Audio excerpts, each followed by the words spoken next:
Primary through graduate school in formats from small seminar classes to large lectures and a massive open online course with over 60,000 students. Oh my God.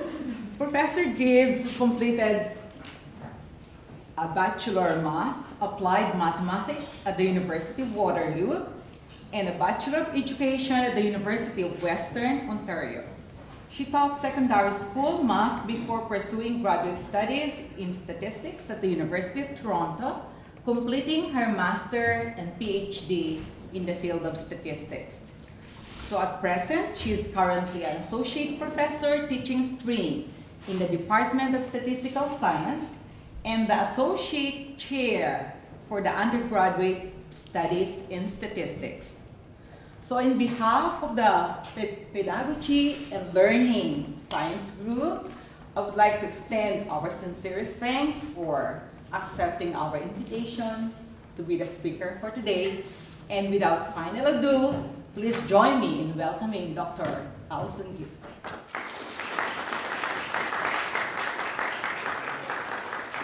Thanks very much. I haven't said anything yet, so that's wonderful. And thank you very much, Zenny, and thanks to the Department of Statistics and the Faculty of Science for inviting me. I've had a really wonderful couple of days and experienced some extraordinarily warm hospitality and had some really stimulating conversations, so it's been quite fun.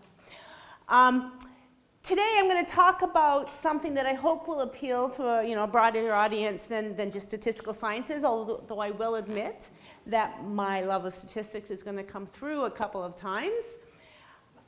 A previous draft of this title said, preparing our students for unknown unknowns. One of my family members told me I had to change that, so it became preparing our students for unknown challenges. But I want to tell you a little bit about what I mean by that. I think as instructors and teachers and educators, it's easy to think about the known knowns, what we know, what's really important in our field, and what we really want our students to know. What's even more interesting is to think about known unknowns. You know, what we know we don't know, and what that means, and how we can teach our students to think in the presence of that uncertainty. That's kind of the bread and butter for a statistician, is thinking about what we don't know. But today I'm going to extend it even further and hopefully become clear as I go along what I mean by unknown unknowns. The things that we don't know that our students are going to need to know down the road, and how we can prepare our students for that. So I'm going to start by telling a story. I don't know if you can recognize that picture in the background. There it is with in full color. Does anybody recognize that photo? It's not California, if you think, because now you have to go back a couple of years. It's in the Canadian context. It's Fort McMurray. So indeed, this is a picture from the evacuation effort from Fort McMurray in 2016 when the Horse River wildfire was burning and the stream of cars leaving town with really horrific images around, but not dissimilar to what was happening in California earlier this year. I'd like to say that there is a hero to this story that's not just the people that we saw in the news at the time, which are the firefighters and leaders at Fort McMurray at the time. Some of you will know John Braun. He's a statistician at the University of British Columbia, and I'll tell you where he comes into this story in a little bit. But first, back to Fort McMurray. If you don't know Fort McMurray, it's a city up in northern Alberta. In the general area, there's about just over 100,000 people living there, mostly attracted by the oil sands, so the oil resources there. Apparently, I just read that the population actually, since this event in 2016, has dropped by, I can't remember the percentage now, something in the teens. So that's Fort McMurray. And then here's the event that we're talking about, this huge fire that was burning in May 2016. It burned for 15 months. The firefighters apparently called it the beast. It was so huge. Where this fire became particularly interesting is that it started to threaten the town of Fort McMurray. This aerial shot shows what was going on at the time. Not sure how clear it is, but if there's brown areas up and above that show burnt out areas, you can see probably much more clearly the active hotspots of the fire when this picture was taken. And there's the town here in the bottom corner, and the fire impinging on it. The fire reached town, as you may recall. 2,400 structures were burned, and there was some of the effect there. What I'm most interested in is this evacuation effort. So I know from the comfort of my home in Toronto, we saw lots of these pictures in the news, and of these convoys of cars leaving town, walls of fire on either side. You know, there's another completely horrifying picture, because you can imagine what it must have felt like to be in one of those cars. Another picture from the evacuation. And a natural question, at least what was going through my mind, is how could the authorities have let this situation get so close? Such the situation where these people were clearly in peril and clearly in a really hairy situation leaving town. So here's a bit of the science behind what was going on. I don't pretend to be an expert in models of forest fires, but I'll tell you a little bit about what I do understand.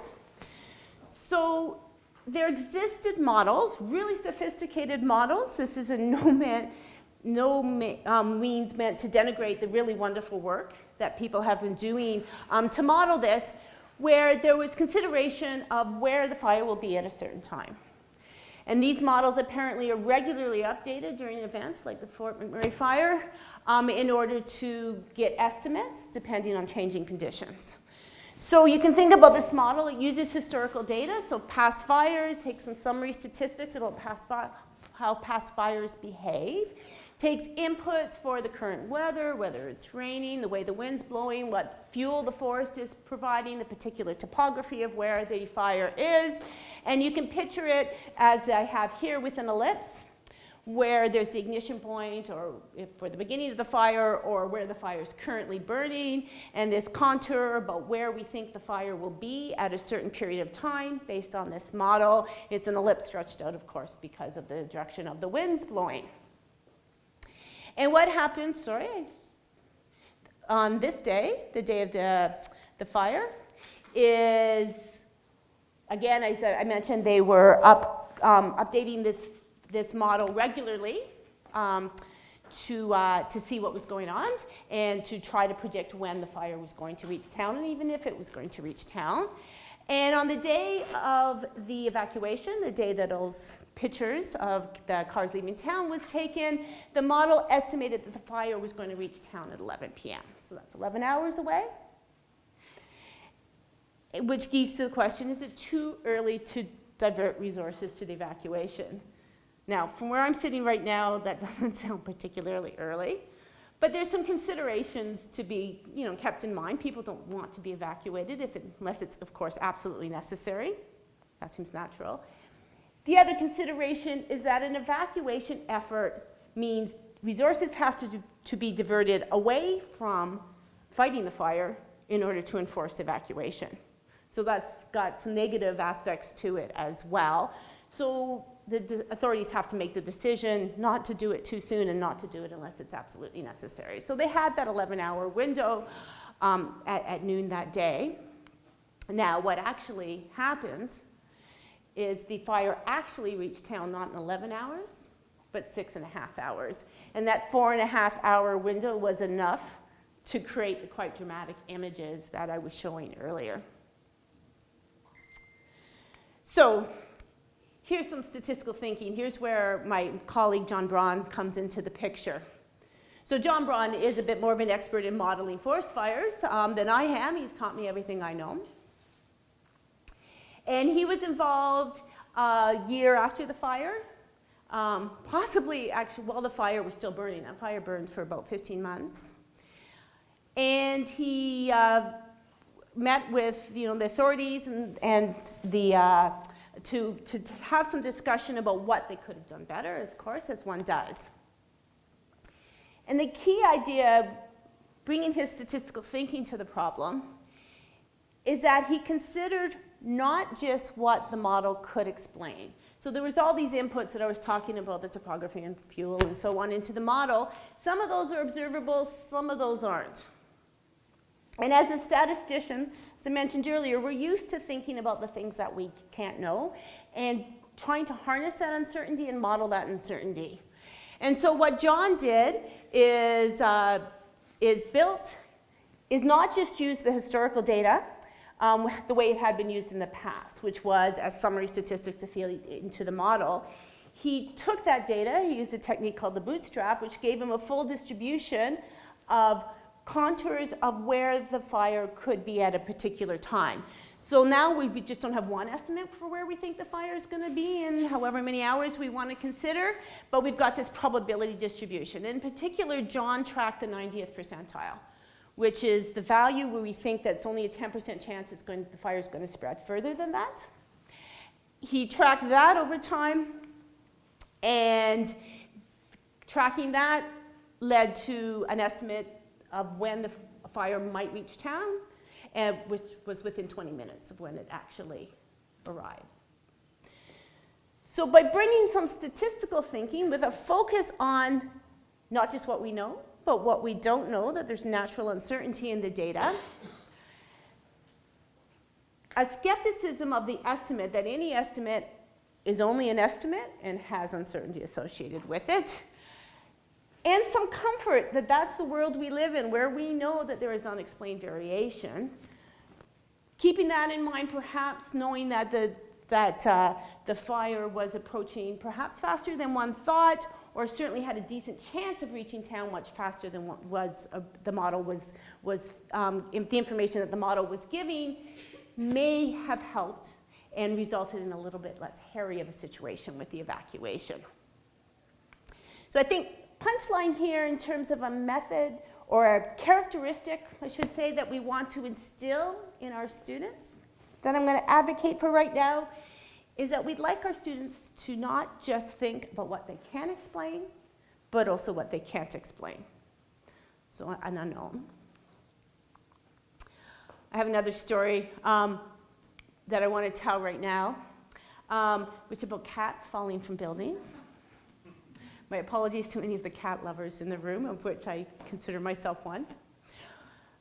Every now and then there are articles like this in the news. The top one, miracle cat survives a 20-story fall from some high-rise in New York City. That was in 2011. Then there's always a follow-up article like, how do cats survive these falls? That was from 2012. It didn't take me much searching to find something from just November of 2018. Another story about a cat surviving 32 stories with only limited injuries. In fact, in 1987, there was a study carried out because they wanted to understand, well, I think actually the purpose of the study, although I don't know if it was said quite so brutally, was how high should a cat fall in order to have a good chance of survival? What's the safe falling distance? The answer is 7 stories, according to the study, if you wanted to know. Less than that is bad. So they took 132 cats who had a fall from a high-rise building that were brought to a New York City vet clinic.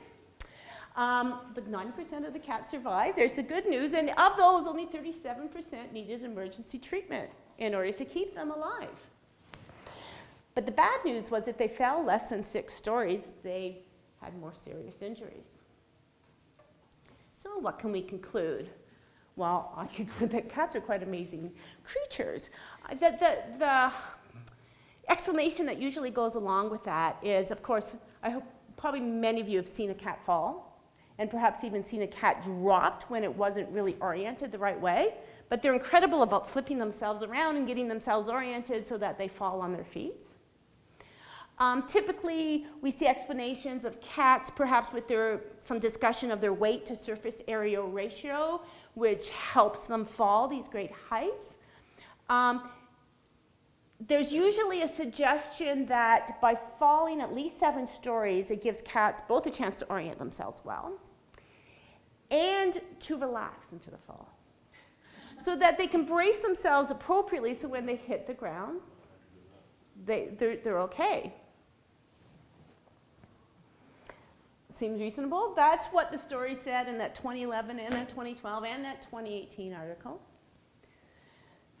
But I'm asking you to focus today on unknowns. There's an important piece of information missing here. These, what was studied, were the cats that were brought to the vet. So again, my apologies to the cat lovers, but you can imagine what the cats who fell but were not brought to the vet, what happened to them. This is something that statisticians might recognize as survivorship bias or some version of selection bias, and that we're not even studying the full population of what's happening here if we really want to understand what the, I was going to say optimal, but maybe that's the wrong word, but a good height for cats to fall from a high-rise building in order to have a decent chance of survival. My point here, I guess, another characteristic of something I'll argue we want to instill in students is they should think both about what is being observed and what's not being observed in any problem.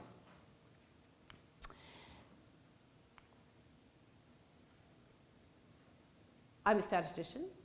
It wasn't very long ago that when I would go to parties and people asked me what I would do, I would say, I teach at the University of Toronto. Full stop. If I was unfortunate enough to be in the position where they asked me, well, what do you teach? And I would tell them, the response was typically, oh, that statistics course I had to take as part of my degree. And it wasn't the most positive conversation. Things have changed somewhat. Demand for statistics programs of study at the University of Toronto is through the roof. And I think we can partially blame it on this and this. It seems that data is hot and new and important, and everybody's paying attention to it, and it's a pretty exciting time to be a statistician. But it's also a quite challenging time, because what may have been important and those known knowns, what we were teaching our students before, may not be the right things to teach anymore given the new context. I like this analogy of white water, where sometimes I feel like as a statistics educator that I'm paddling in this environment where things are changing rapidly in very sometimes unpredictable ways, and that I'm trying to respond with my students. I borrowed this analogy from this book. It's a management book. I don't normally read management books, but I quite like the title. So I'll start with the subtitle is Strategies for Survival in a World of Permanent Whitewater. So there's where the analogy comes from. But the title of the book is Learning as a Way of Being. And although this book is meant for management professionals, it captures a lot of the things that I like to think about a lot in my teaching. And what's important when we're in some kind of whitewater environment where things are changing quickly and unpredictable is that we need to produce students who are self-directed learners, because they're going to need to also be able to survive in this world of permanent whitewater. And although this is a management book, it talks about a lot of the things I want to instill in my students, that they're self-directed, that they're motivated to explore novel new ideas and to learn, that they're flexible in how they learn, but also perhaps understand their preferred way of learning, whether it's online or a book or through another person, that they have good metacognitive skills for recognizing what they know and what they don't know, and how to use that in order to learn and get through whatever environment that they're in. In a similar vein, this is old now, it's 2008, so more than 10 years ago. Now, the University of Toronto, in a visioning exercise, produced this report towards 2030. And I thought this quote captures exactly what I'm talking about today. And exactly, I think, the situation that we as statisticians, but I'm quite sure that there's elements of this in all sciences, we're just feeling it acutely these days in statistics, is we must prepare our students for jobs that do not yet exist. So again, the known knowns aren't going to be enough to cut it anymore. And to take on roles that they can't ready themselves ahead of time. And I think that's a nice thought for my theme of how I like to think of myself, of what education is really all about. Which brought me to this. Now, Dennis Waitley is an American motivational speaker, and this is in no way an endorsement of Dennis Waitley. If you read Dennis Waitley's things, you'll learn how to win at life, whatever that means. But I do like this quote because I thought it captured the sentiment that I wanted to capture, which was never become so much of an expert that you stop gaining expertise. Life is a continuous learning experience. There's a lot of people writing really good stuff on education. I've had this conversation a few times. I really enjoyed today because I got to talk to people in education outside my usual area of statistics. You know, it was wonderful to get outside my discipline silo that I'm often trapped in. And there's a lot of really good things to steal from other disciplines, including management books. A concept that I recently developed is reading about what expertise means that exists not in the statistics education literature, but in the literature in a number of different areas. And in particular, I found the medical education literature extremely valuable here. So I want to introduce the concept of an expert. So experts have extensive knowledge. They have skills to apply that knowledge quickly and efficiently in settings that they've seen before.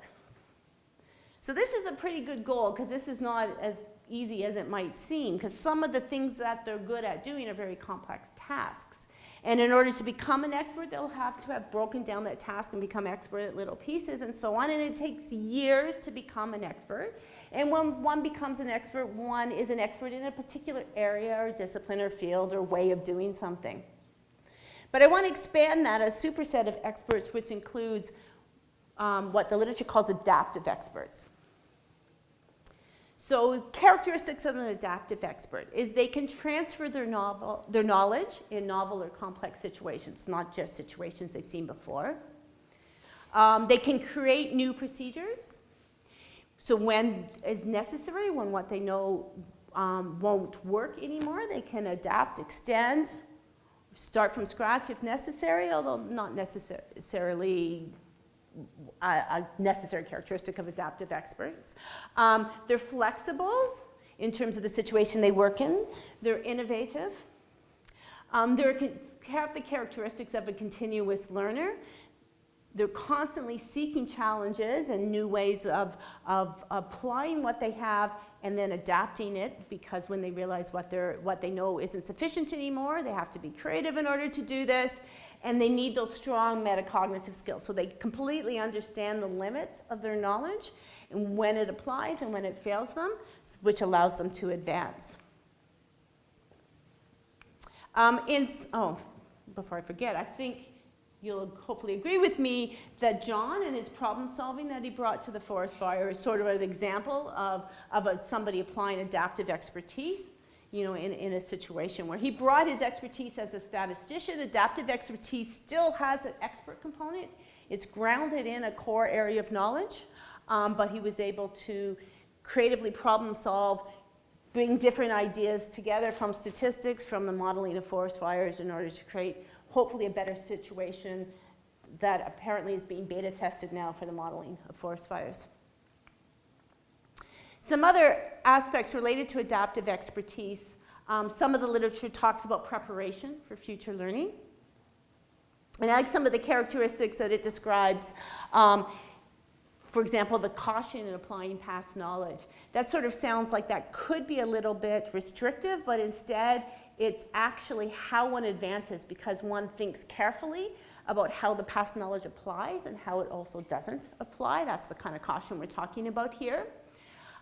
In order to do that, in order to have this continuous learning mindset and to be prepared for future learning opportunities when they come, one has to know how to learn. So one has to be able to take advantage of the resources available to them, whether it's technology or networks of experts, in order to learn. Previous knowledge is important, but it's not really important, which is kind of interesting because I've had this conversation more than once today about how much the students retain of the knowledge we teach them. You know, perhaps today retention doesn't really matter anymore because we've all got technology and the ability to look things up extremely quickly. And even for an adaptive expert, the literature shows that it's not about being able to retain knowledge, but that past knowledge and still plays in, even if not in a conscious way. That just having had the exposure to ideas and ways of thinking and some information that was useful for solving past problems, even if one doesn't recall it instantly, it can still be really useful for solving these novel problems. Which brings to the really open questions. These probably seem like pretty wonderful characteristics to develop in our students. It certainly feels like an opportunity to help them navigate this world of white water in whatever setting they're in this world of white water, but how do we actually do this? So typically, the methods for developing or fostering adaptive expertise in our students can be divided into these three categories. Learning that emphasizes understanding, opportunities to explore, discover, and struggle, and experience with lots of variations on problems. And I'll break each of those down a little bit, but I hope that you recognize a lot of good practices about what you're doing. If you're doing any problem-based learning or case-based learning, for example, the active learning techniques easily fall within each of these categories. So learning that emphasizes understanding, not just procedural knowledge, how to do things, but conceptual knowledge, why things are the way they are and why you do things a certain way and why you don't do certain things a certain way, and also asking the question, what if, a lot. Because we want students to be able to sort of run mental simulations about how things would change if some aspect changed as well. They also need, as part of this understanding, to know how knowledge connects to each other, because that's really helpful in building new knowledge.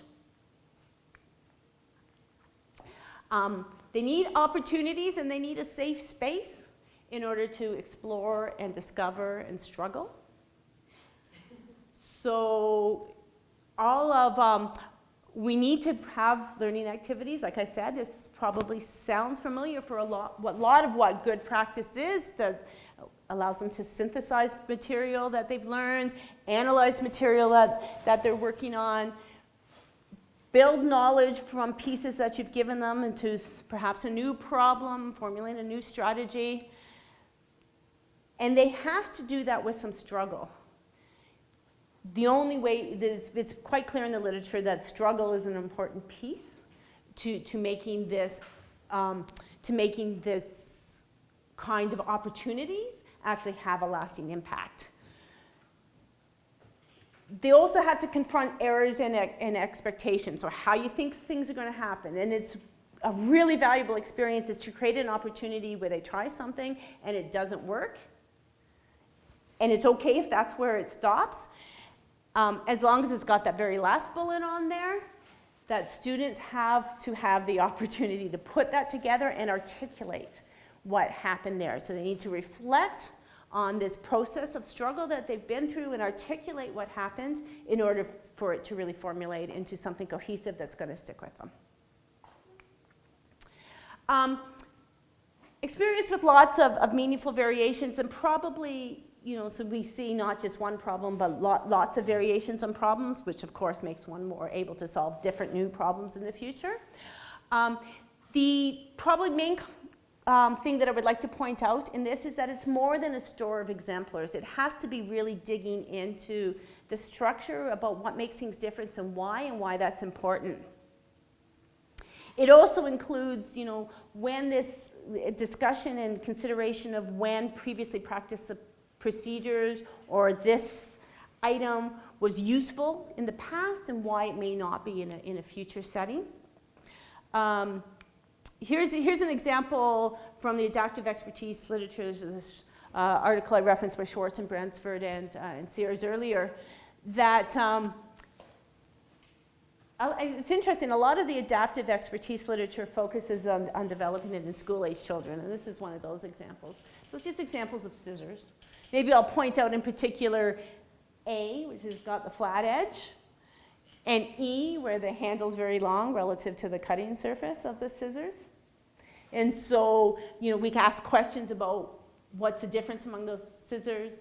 That's fine. Make it this really meaningful differentiation is thinking about the situations where a certain pair of scissors would be the appropriate one and when it wouldn't, and why. So why the differentiation among the different shapes of these scissors is really important.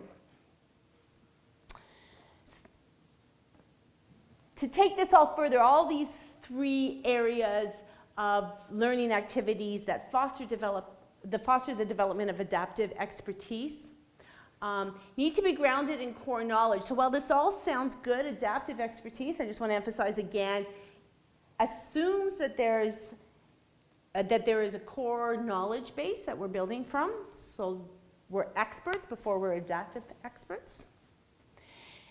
And the other way to make it meaningful and important and lasting for students is to offer that in socially significant contexts. And I think I said a lot of this when I talked about struggling before, but again, we need to create an environment that is open to new ideas, tolerates mistakes, and has high expectations. In a little bit, I'm going to describe to you how we've tried to do this in one of our courses, just to give this all some concreteness.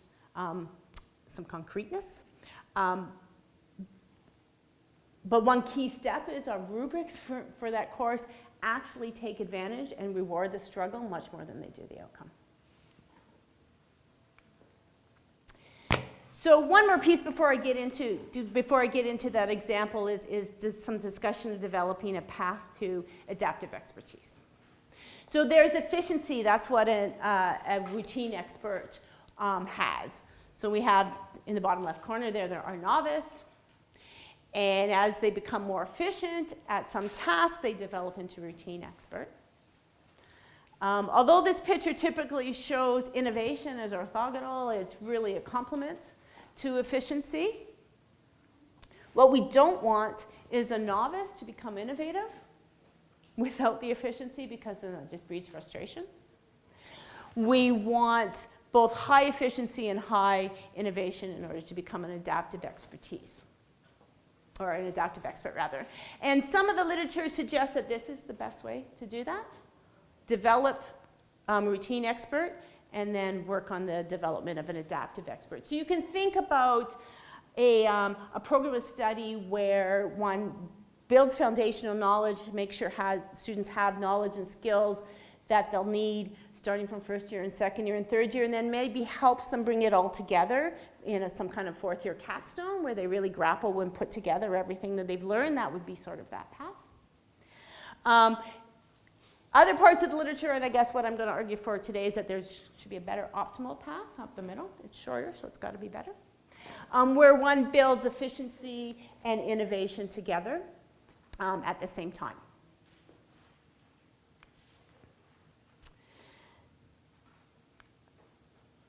So I guess my next characteristic, or maybe this is more a characteristic of our programs rather than of our students, is that I'm going to suggest is helpful and useful and important for us all to think about is how we can develop efficiency and innovation, and how, if we're going to do it along that optimal path, we've got to do it starting in the very first course. We recently had a wonderful gift in the Department of Statistical Sciences at the University of Toronto. We didn't have a first-year course. We hadn't had one in a very, very long time. What we did with our students is they took calculus and linear algebra from the math department. They took a basic programming course from the computer science department. We let them train them up in those important skills. And then we took them and started to teach them statistics from quite a mathematical place.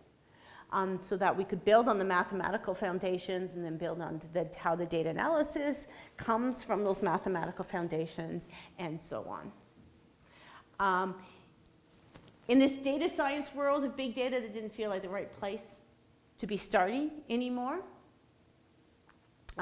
We wanted our students to have rich experience with data starting from the beginning.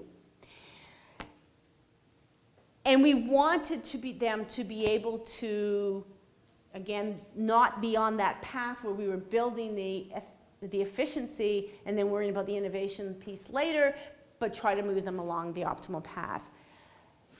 It's quite a luxury to not have a course in place. That's your first year course. First thing you can have students experience when they come to your program of study, and you get to invent from scratch what you're going to do, but we had that chance to do that. And I'm going to tell you a bit about that course, but in particular focusing on the aspects of that course that we hope are setting our students on that path to adaptive expertise. So when one has these choices, when one gets this luxury of designing a course from scratch, here's a couple of the considerations. So with the audience question, are we building a course that's just going to be for students that are going to go on and take programs of study in statistics or data science or perhaps actuarial science? Are we going to have this a broad general interest course that we expect everybody should have? Are we going to have more exploratory for maybe, broad science, but all questions we asked. And one has a choice in a first course that is much bigger than this, but we kind of narrowed it down to this choice. Do we want it to be a service course where we introduce students to the vocabulary and the ways of thinking of the discipline, or do we want to have it a course where we're really building those foundations that are going to be necessary as we go forward, that we're going to build on throughout their program? Decisions we made is that we were going to focus on our majors, or at the University of Toronto we also have specialists. I think I mentioned earlier we have a lot of demand for statistics programs of study, so we knew this was going to be a high demand course even with this quite specific focus, so that's where we went. And we decided we wanted it to be a survey course. We really wanted to inculcate them in the discipline at the beginning. Part of the reason we wanted to do that is there's some big ideas in statistics that tend to get chopped up amongst courses. I mean, there's ideas in certainty that go through all of our courses and ways of thinking. But we had courses that focused on, say, machine learning that had this focus on predictive modeling, and then we had other courses, say, on linear models that seemed to focus a lot more on inferential thinking. But there's a lot of common ideas in statistical thinking that for both of those courses that we felt that students might not be getting as they go through those courses. They seemed quite disjoint. And that if we had a course that was sort of a survey of all these aspects of work that a statistician does and different ways that statisticians work with data for different purposes, then students would be able to keep those connections and build on them throughout their program rather than wait at the ends and hope that they're going to put it together at the end. So we made the decision for a survey course. There's the course. It's Stats 130, Introduction to Statistical Reasoning and Data Science. So I'm going to try not to say Stats 130, but I apologize because I'm likely are. That becomes the vocabulary. I've never been at an institution where the vocabulary doesn't become course numbers, and it's kind of strange conversations when you're outside that environment. But there we are. That's the course. We teach it now to about 1,000 students per year. So what I'm going to talk about is something that we're working hard on doing at some scale. Again, it's a survey course, so our goal is inculcation into the discipline and its core ways of thinking and so on. Those pentagons are a description of our program learning outcomes in our statistics programs of study. I won't get into what they all are and what they mean. The key point being that we wanted to make sure that we hit all of them. We don't have to hit every program learning outcome. I think we've got 20 in our programs. But we wanted to make sure we hit each of the themes in this first course. And in some ways, the particular content we decided didn't really matter. So if I was teaching it, one of my colleagues is teaching it, a different colleague's teaching it another year, they might choose to vary the particular content, but as long as they were hitting those different themes, it was going to be all good.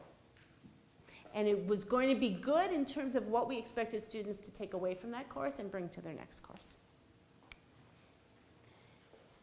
So then we thought about what is our big goal for what students can do at the end of this course. And this is what we came up with. We want them to do something creative with data.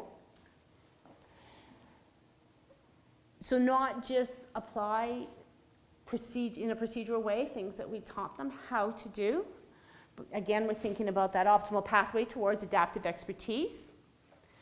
We wanted them to do it in a valid way, exercising good statistical thinking, keeping in mind important things like reproducibility of their scientific work.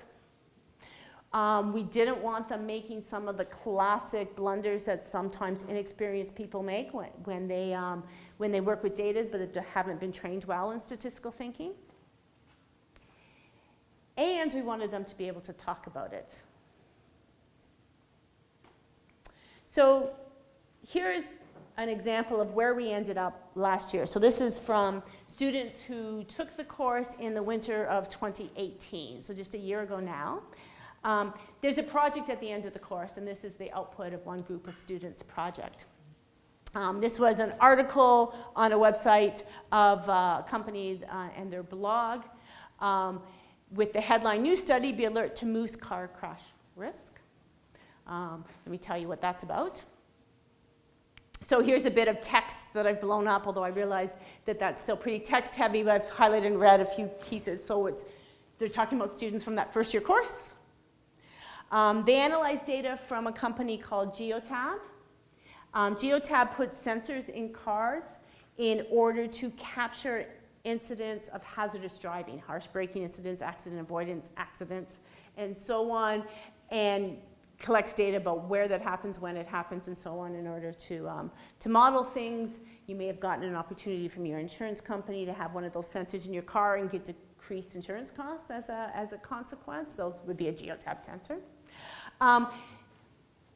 Geotab provided the data for this study. They provided some really vague questions. The beauty was they came and introduced the data to our students, and they came at the end and talked to our students about their findings. And we're quite interested in this one group whose names are there in the second paragraph. And what they found, which is these last two bits that I've highlighted in red. The students found that Newfoundland and Labrador's median severity score, so there was a measure of severity of the hazardous driving incidents, was the highest among provinces, statistically significantly different than the other provinces. I wonder what's going on in Newfoundland. Well, this is where some creativity on the part of the students came in, as they wanted to explore that question. If you've ever been to Newfoundland and driven around, there's lots of caution moose driving signs. Apparently moose aren't native to Newfoundland, but somebody brought some over at some point, and apparently they really like it there because they've multiplied. So driving at night on Newfoundland highways is extremely dangerous because of the moose. And the students found this and were able to connect. I'll show you the connection a bit in a minute. Geotab, this is the company. Their data is actually publicly available on their website. And just yet another source of open source data if you're looking for data to use in any of your classes. These are the questions we gave them. We purposely tried to give questions that were somewhat vague so that they had to be creative and think about solving the problems. The first question we gave them was, well, what is hazardous driving? Because there were a number of different variables in the data set that they could consider, that they could combine in different ways in order to come up with measures of hazardous driving, and we let students have that creativity in order to do that and in order to explore what would happen if one defined things different ways. And where is there more hazardous driving? The Geotab data includes data from across North America, although we only gave them Canadian data at the time. So this project was an opportunity to do all those things that says there, creatively explore data, develop their own questions in a socially significant context. Like I said, the data scientists from Geotab came and engaged with them, and the students really felt the importance of what they were working on. As a first step, many of them produced a plot like this, which is the hazardous driving incidents across Canada. If one looks, there we go, if one looks about here, that's not surprising. There's a lot there because that's basically between southwestern Ontario and Montreal, and there's a lot of population. But if one moves east, there's a surprising number here in Newfoundland where there's not too many people living. But if you've ever been to Newfoundland, been to Memorial, there's a road, and indeed along that road is where there are a lot of moose. And the students were able to put that together, and they actually found some data that looked at the moose population in Newfoundland, and were able to draw really strong connections between the location of these hazardous driving incidents that geotab sensors had captured and the moose population in Newfoundland.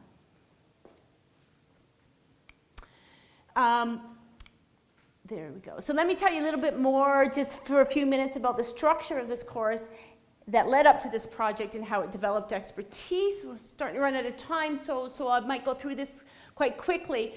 There's one key feature to this course. Well, there's 4 key parts to this course.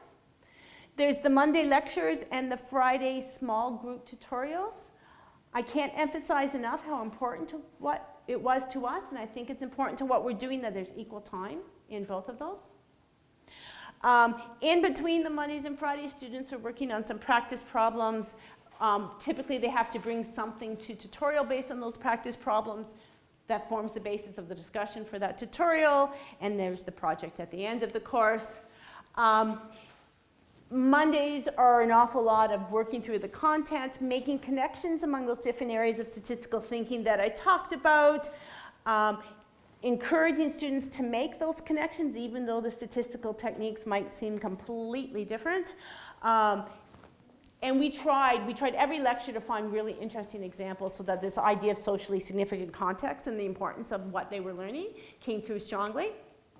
So main development of expertise, though, I really feel on those Mondays was about developing connections in a way that our program didn't really allow students to do, I felt before, something that was really lacking.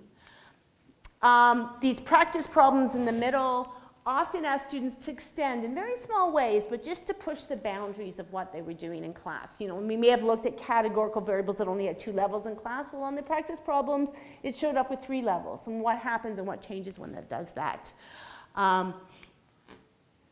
So students were confronting variations on what it means to measure a variable that has categories and how that changes the nature of the analysis that they would do. Fridays, the tutorials are 2 hours long, and we have a lot of training for our TAs, I'll admit, that's part of this. Fridays was really about, I mentioned we really wanted our students to be able to talk about it. Fridays, we really wanted them to do a lot of talking. So they were broken up into small groups, and the TAs were trained on how to facilitate conversation among the groups and giving the TAs really good prompting questions so that students were confronting questions such as, why is it like this? Why is your answer different than mine when we do simulations? And when is that important and when is it not? What if we change this parameter or this situation in a practice problem, or the situation, the context of the problem, what would happen?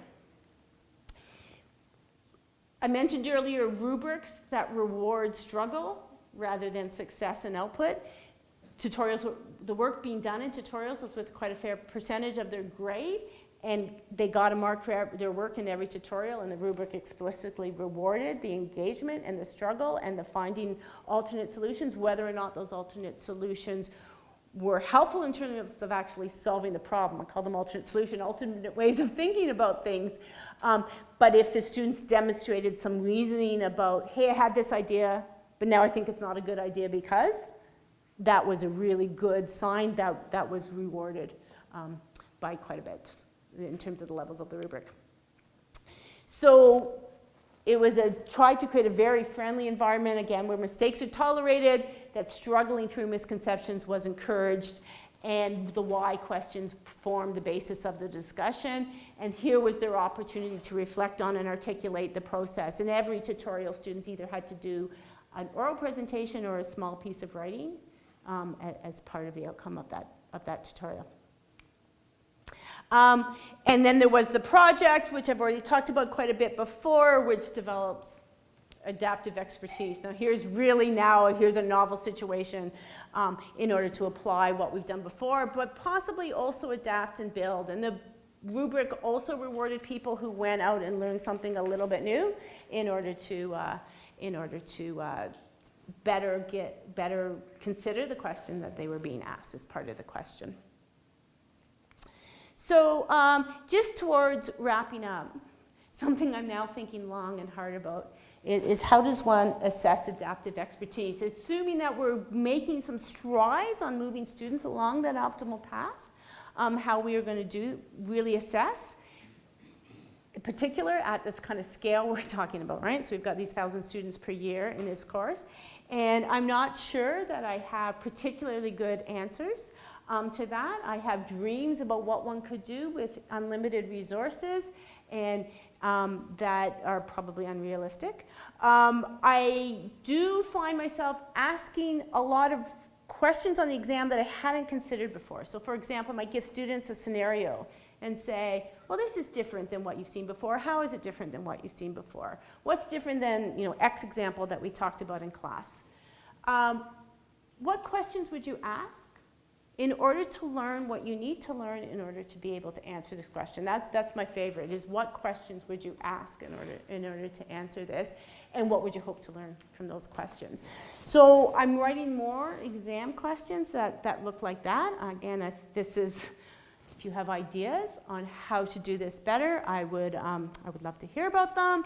And I think at the end, I'm actually giving the final word back to Dennis Waitley. I'm not sure why, except that he seems pretty good at giving quotable quotes that capture the ideas that I want. In this case, must continue to gain expertise, but avoid thinking like a routine expert. Well, thank you.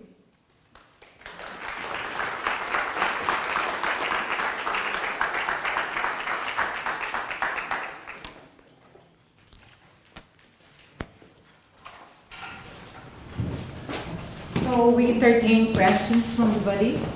So are there questions?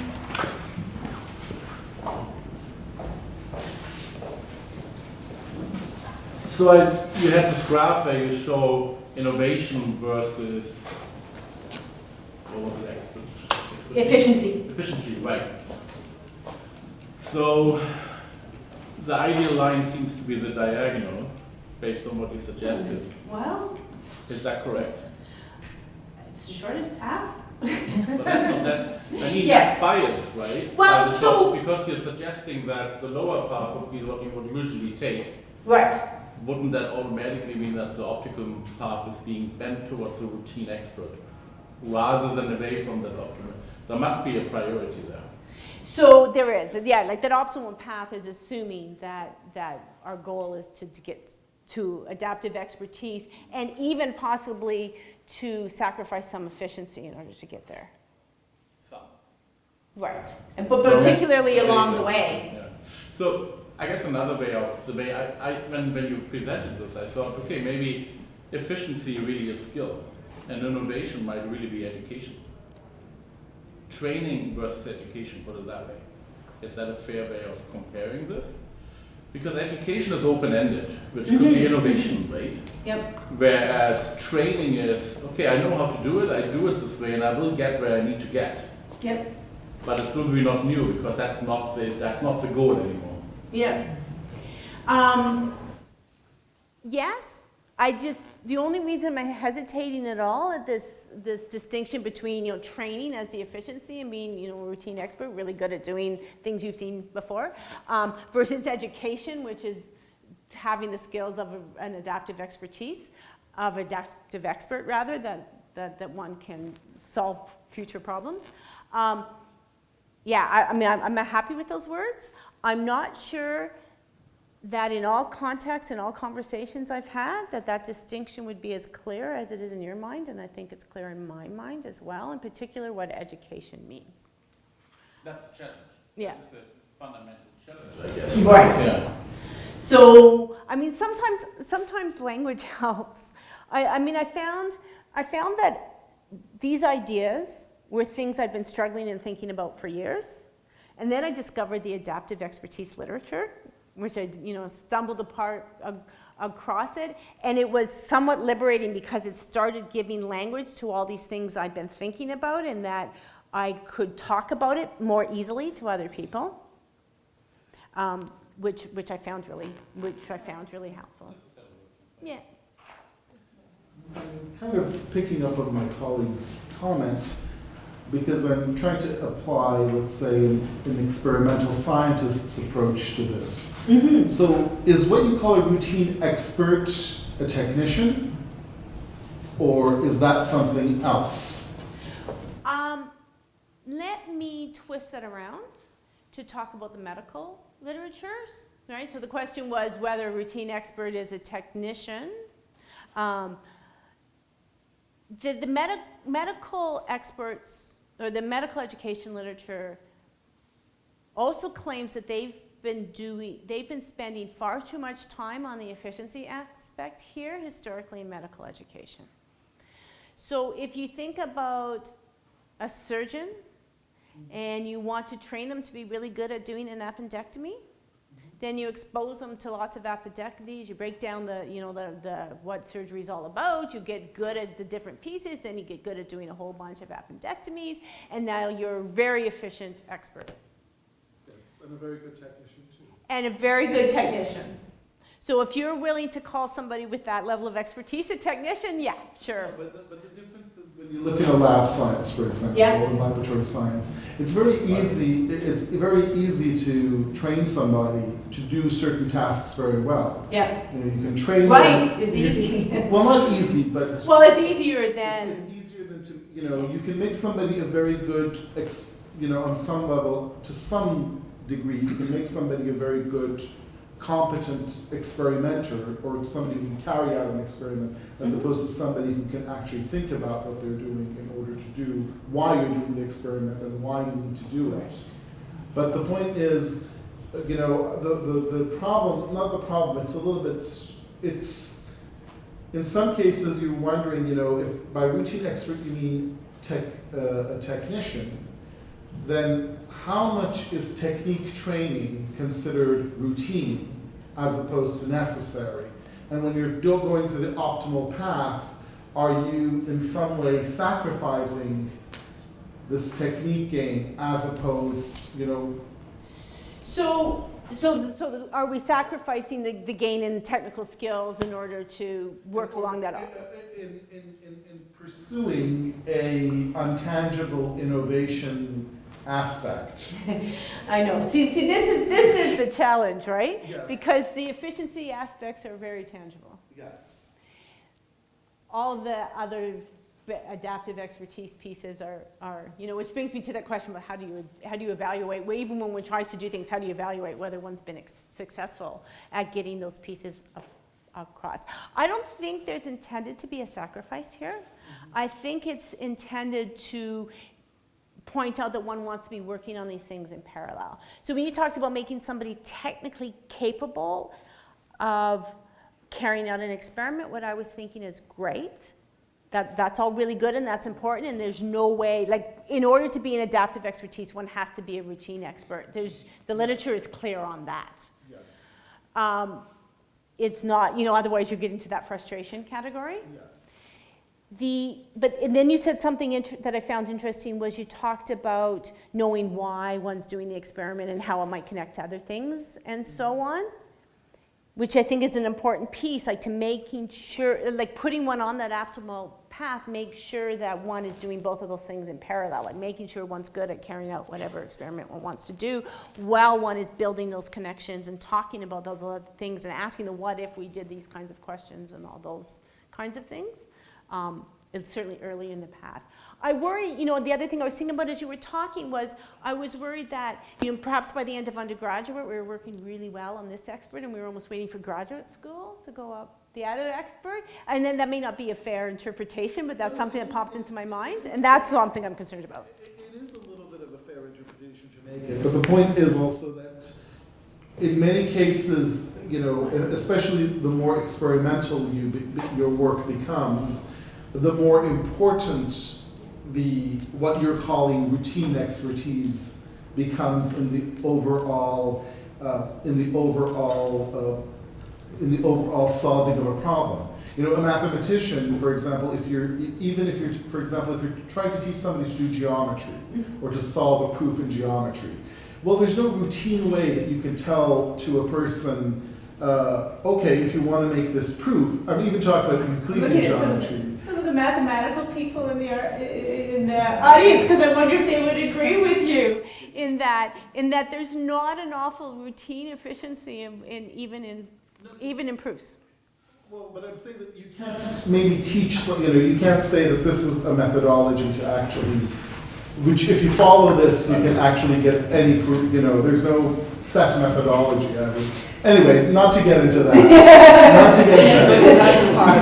I suspect there's more than you think there is, having a mathematics background. But I just think there might be some limitations for that. No, what I'm trying to say also is the math background. you don't have, in some cases, you have to teach people how to do certain routine tasks in order to get an experiment done, which is easier, which is not easier, which you can, which maybe not. So, for example, if somebody can't do an experiment in a certain manner, that's not good. Yep. And that has to be taught. There are also a lot of skills for mathematical proof, I would argue as well, that one can teach by breaking it down. But probably, I mean, it's like I get your point. I think fairly that it's somewhat different in the laboratory sciences in some ways. Okay, I think I have sort of three questions that were related. One was, how is this course received by students? And in particular, what I was interested in is when you mentioned that you would introduce diverse topics and ask the students to find the links with things they had already learned. And how did they respond to that? And also, how did you assess that? So I think the course is pretty well received. It's fairly new. We're in year 2 of this offering it at scale with this completely revised content with this strong eye on the adaptive expertise piece. Students seem to appreciate that they are, I hate to say it, but useful. I mean, that goal about being able to do something creative with data at the end of the course, I think they recognize that they could, look at a data competition and have some ideas about how to tackle it now, which they couldn't before those courses. And that's, that's what's hot in data science, of course, is these data competitions, and they could see themselves on the path to be able to do that. And so I think it's pretty well received. I mean, there are minor successes and failures I could talk about. I mean, the whole concept of being able to turn a practical problem into a question that one can solve with statistical methods is really, really hard. And I'm learning just how hard it is in a way that I don't think I appreciated before. We were doing this with these students. My main frustration is often the course evaluations talk about it as a course in R. R is our computing language that we use in this course. And I went, yes, this was a really great course in using R. And I'm like, no, R was just what we were doing in order to teach this statistical thinking. So that's something I keep thinking I've got to think more about that and talk to more students about how they come up with that conception. There were multiple parts to your question that I haven't addressed. Okay, so the other part was, how did the students receive your having them link new topics with what's gone before? The key with that is the training that we're giving to our TAs about what they should just bring up and discuss and prompt questions that we give them for tutorial. We're not just leaving the students hanging out there to go there. And even, I say students have to do something to bring to tutorial. They're rewarded a completion mark, where completion is not a correct response, in order to stimulate the discussion to happen in tutorial, that they've struggled with it somewhat when they bring it to tutorial, and then the TAs are guiding through making those connections and making those contrasts. And then there was a third part, but it's very structured. Yeah. Yeah, okay, great, thank you. so. Last question. And then we're going to invite you for a simple reception opposite this room in science lunch. Go ahead. And I'd be happy to talk more. So I was curious on the literature. So you mentioned you're looking into literature, and obviously, by the way you talked about, there's a vast body of literature on the topic of adaptive adaptive expertise. In your presentation, you mentioned one book, learning as a way of being, and I'm not sure if that was related to this area exactly, but I was wondering if you had any recommendations as a good first resource to look at in this area, as well, if when you were looking into literature, if there were a variety of ideas that could be applied to self-education, to us who want to take some of these ideas and incorporate them into our own learning to help us bring ourselves more quickly to that area of adaptive expertise. So I have a much better answer for your first question than I do for your second. Here's some of the references that I found particularly useful. And I'll tell you, I'll give a shout out to my colleague in the Faculty of Medicine at the University of Toronto, Maria Milopoulos. The two articles where she's the head author there, here, those two, are the ones I found. Now, perhaps she's a scientist and she writes like a scientist, you know, she's trained as a medical professional, that definitely appealed to me. But I find those articles like big light bulb moments when I read those articles where I might have been struggling. If you want to get down to like seminal work in adaptive expertise, and who coined that phrase is the Japanese officers. So there's Hatano and Inagaki, but there's other papers there. But that's a really fun article to think about it and its origins as an idea and in kind of some philosophical considerations. So those are the ones I'd recommend most, particularly this nice short article, the first Milopoulos article, Developing the Experts We Need, Fostering Adaptive Expertise Through Education. It's not a long article, it's very easy to read. And it was, like I said, a big light bulb moment reading that one.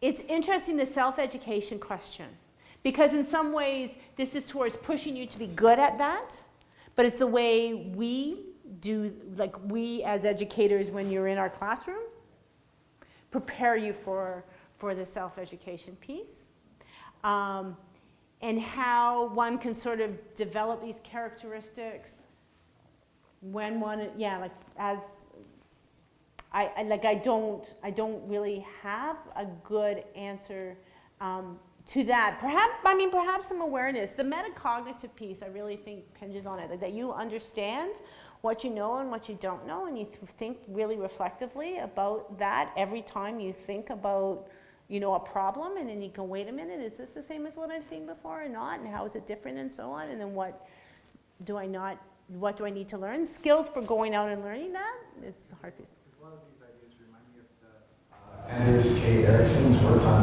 deliberate practice. So I was wondering if there was like, which is essentially how experts become experts in their field, like master chess players and whatever. Right. But I was just wondering if this was just like the academic version of that, but clearly it's not quite. Yeah, because it's more than that, right? Because I'm not really familiar with that, but I think it's a little bit more on the efficiency scale than the innovation scale. Okay, so I think that's right. Thanks again, speaker.